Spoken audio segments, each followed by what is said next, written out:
കൊട്ടിയൂർ മഹാദേവ ക്ഷേത്രത്തിലെ തന്ത്രി കോഴിക്കോട്ടിരിയുടെ കയ്യാല എന്ന് പറയുന്ന ആ മഹനീയമായ ഒരു സ്ഥലത്താണ് ഞാനിപ്പോൾ ഉള്ളത്.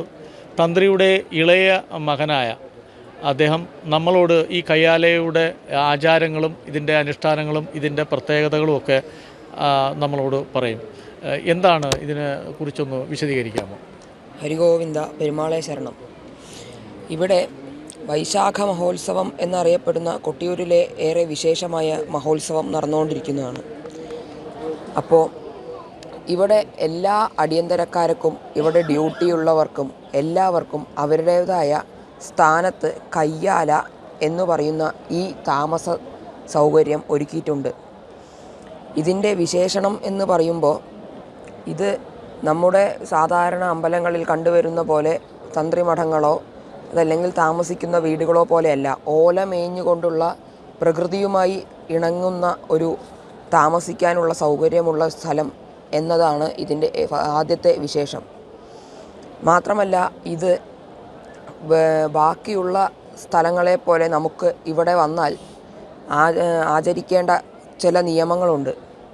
അതായത് ഇവിടെ ചെരുപ്പിട്ട് കയറാറില്ല, ഷർട്ടിട്ട് കയറാറില്ല. ബാക്കിയുള്ള അമ്പലങ്ങളിൽ പോയാൽ അവരുടെ തന്ത്രിമഠങ്ങളിൽ പോയാൽ നമുക്ക് വീട് പോലെ പാർക്കിംഗ് ഉണ്ട്, കാറ് ഫ്രണ്ടിലെത്തും, അങ്ങനത്തെ വിശേഷങ്ങളും കുറേ ഉണ്ട്. ഇവിടെ അങ്ങനെയൊന്നുമില്ല. വേറെ ഒരു പ്രത്യേകത എന്താ വെച്ചാൽ നമ്മുടെ കുടുംബാംഗങ്ങളെയൊക്കെ വേർപിട്ടിരുന്ന് ഒരു മാസത്തോളം ഒരു സന്യാസി ജീവിതം പോലെ ഇവിടെ നമ്മൾ കഴിഞ്ഞുകൂടും. അതായത് നമ്മുടെ കുടുംബത്തിലെ അമ്മമാരോടോ പെങ്ങന്മാരോടോ നമ്മളൊന്നും അധികം ഇടപഴകാതെ നമ്മളിവിടെ ധ്യാനനിരക്തരായി ഇവിടുത്തെ ആചാരങ്ങൾ അനുഷ്ഠിച്ചുകൊണ്ട് ഇരിക്കുകയാണ് വേണ്ടത്. അതാണ് ഈ കയ്യാലയുടെ മഹത്വം. എല്ലാ കയ്യാലയിലും അവരുടേതായ ഒരു അടുക്കള എന്നുള്ള ഭാഗം ഉണ്ടാകും. ആചാര്യസ്ഥാനത്തുള്ള ഒരു ആചാര്യൻ്റെ കട്ടിലുണ്ടാകും. അവരുടെ ഇല്ലത്തെ വല്ല തേവാരങ്ങളും പൂജകളും ഉണ്ടെങ്കിൽ അതുണ്ടാകും. പിന്നെ പുറമേ വരിക്കുന്ന നമ്പൂതിരിമാർക്കും അതുപോലെ സഹായികൾക്കും കിടക്കാനുള്ള മുറികളുണ്ടാവും. ഇതൊക്കെ ഓല മേഞ്ഞുകൊണ്ട് ഒരു മാസത്തിന് മാത്രം താൽക്കാലികമായി കെട്ടുന്നതാണ് ഈ കയ്യാല. അതാണ് ഈ കയ്യാലയുടെ ഏറ്റവും വലിയ മഹത്വത്തിൽ ഒന്ന്. പിന്നെ ഈ ഉത്സവത്തെക്കുറിച്ച് പറയുമ്പോൾ ഉത്സവം 28 നാൾ നീണ്ടു നിൽക്കുന്ന ഉത്സവമാണ്. അതായത് ഇടവമാസത്തിലെ ചോതി നാളിൽ തുടങ്ങുന്ന നെയ്യാട്ടം മുതൽ ചിത്ര വരെ നടക്കുന്നതാണ് ഈ ഉത്സവം. ഇടവത്തിലെ ചോതിയിൽ മുതിരേരി വാൾവരവ് എന്ന പ്രസിദ്ധമായ വാൾവരവ് വന്നതോടുകൂടി അക്കരെ കൊട്ടിയൂർ എന്നറിയപ്പെടുന്ന ആ പുണ്യസ്ഥലത്ത് സ്വയംഭൂവിൽ നാളം തുറന്ന് ഉഷക്കാമ്പ്ര നമ്പൂതിരിപ്പാട് നെയ്യ് അഭിഷേകം ചെയ്യുന്നു. നെയ്യ് വ്രതുകാരി കൊണ്ടുവരുന്ന എല്ലാ നെയ്യും അഭിഷേകം ചെയ്തതോടുകൂടി ഉത്സവത്തിന് ആരംഭം കുറിക്കുന്നു. പിറ്റേനാൾ, അതായത് ചോതി കഴിഞ്ഞ് വിശാഖം നാൾ, ഭണ്ഡാരം എഴുന്നള്ളത്ത് എന്നറിയപ്പെടുന്ന ഒരു മണത്തണയിൽ നിന്ന് ഗോപുരത്തിൽ നിന്ന് വരുന്ന ഒരു എഴുന്നള്ളത്തുണ്ട്. അതാണ് ഭണ്ഡാരം എഴുന്നള്ളത്ത്.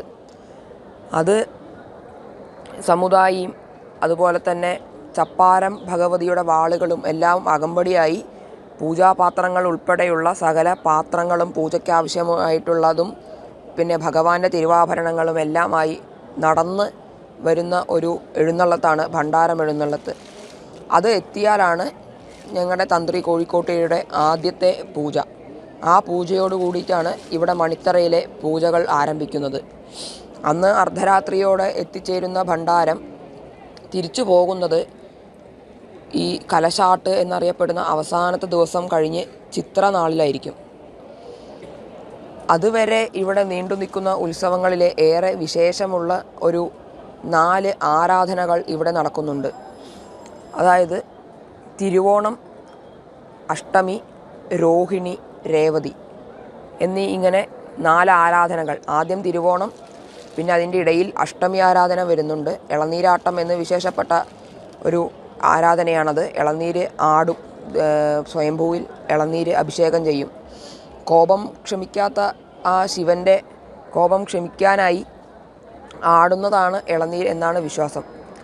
അത് കഴിഞ്ഞാൽ അന്നായിരിക്കും അഷ്ടമി ആരാധന. അഷ്ടമി ഉള്ള ദിവസമായിരിക്കും ഇളനീരാട്ടം. അന്ന് അഷ്ടമി ആരാധനയും അഷ്ടമിപ്പാട്ടും കഴിഞ്ഞാൽ പിന്നെ വരുന്ന നാൾ രേവതി ആരാധന, അത് ശേഷം രോഹിണി ആരാധന. 3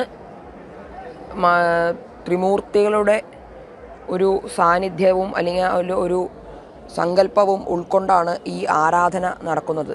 തിരുവോണം എന്നത് വൈഷ്ണവമായിട്ടുള്ള ഒരു ആരാധനയും രേവതി എന്നുള്ളത് ശൈവമായിട്ടുള്ള ഒരു ആരാധനയും രോഹിണി ബ്രഹ്മാവായിട്ട് ബന്ധപ്പെട്ടിട്ടുള്ള ഒരു ആരാധനയുമാണ് എന്നാണ് വിശ്വാസം. ഈ ആരാധനാ ദിവസമായ ഇന്ന് ഏറെ പ്രത്യേകത ഉണ്ടാവാൻ കാരണം ദേവങ്കൽ വെച്ചിരിക്കുന്ന തിടമ്പ് എഴുന്നള്ളിക്കുമ്പോൾ ഗജവീരന്മാർക്ക് നെറ്റിപ്പട്ടവും ആയിട്ടുള്ള സർവ്വ ആലങ്കാര വിഭൂഷിതനായാണ് ദേവൻ എഴുന്നള്ളുക. അപ്പോൾ കൂടെ ഈ ഭണ്ഡാരം വരവിന് എഴുന്നള്ളിച്ച പാത്രങ്ങളും വെള്ളിക്കുടങ്ങളും സ്വർണ്ണക്കുടവും എല്ലാം കൂടെ എഴുന്നള്ളിക്കും. അതാണ് ആദ്യത്തെ പൊന്നിൻ ശിവേലി എന്നറിയപ്പെടുന്ന ശിവേലി. അതിനുശേഷം ആരാധനാ നിവേദ്യം പന്തീരടിക്കാമ്പ്രം നമ്പൂതിരി നടത്തും. അതിനുശേഷമാണ് തിരുവത്താഴ പൂജ. തന്ത്രിയുടെ നേതൃത്വത്തിൽ തിരുവത്താഴ പൂജ നടക്കും. അതിന് സാധാരണ പോലെ ഉള്ള അത്താഴ പൂജയിൽ നിന്നും വ്യത്യാസം എന്ന് പറയാൻ പഞ്ചഗവ്യം അഭിഷേകം ചെയ്യും. ദേവന് പഞ്ചഗവ്യം അഭിഷേകം ചെയ്യും. ശേഷം കളഭവും അഭിഷേകം ചെയ്യുന്ന ഒരു ചടങ്ങാണിത്. അങ്ങനെ ഈ ഉത്സവത്ത് കാലത്ത് 4 കളഭാഭിഷേകങ്ങളാണ് ദേവന് വരിക. അതിൽ 3 ആരാധനാ അഭിഷേകങ്ങളും പിന്നെ അവസാനം കലശാട്ടും. ഈ ആരാധനകൾ നടന്നു കഴിഞ്ഞാൽ പിന്നെ വരുന്ന വിശേഷം ചതുശതമാണ്. 4 ദിവസങ്ങളിൽ ചതുശതം പൂജയ്ക്ക് ദേവൻ്റെ നിവേദ്യത്തിനോടൊപ്പം വെച്ച് നേദിക്കും. അപ്പോൾ ഇത്ര നീണ്ടു നിൽക്കുന്ന ഉത്സവത്തിൽ വളരെ വിചിത്രമായ ഒരു യാഗ സ്വഭാവമുള്ള ഒരു ഉത്സവം തന്നെയാണ് ഇത്. ഉത്സവം എന്ന് പറയുന്നതിന് ഉപരി ഒരു യജ്ഞോത്സവം എന്ന് പറയുന്നതായിരിക്കും അതിൻ്റെ ഒരു നല്ല പ്രയോഗം. അങ്ങനെ ഉള്ള ഈ പുണ്യഭൂമിയിൽ വന്ന് തൊഴുക എന്നത് ഏറെ വിശേഷണപ്പെട്ട ഒരു സൗഭാഗ്യം തന്നെയാണ്. അപ്പോൾ എല്ലാവർക്കും നമസ്കാരം.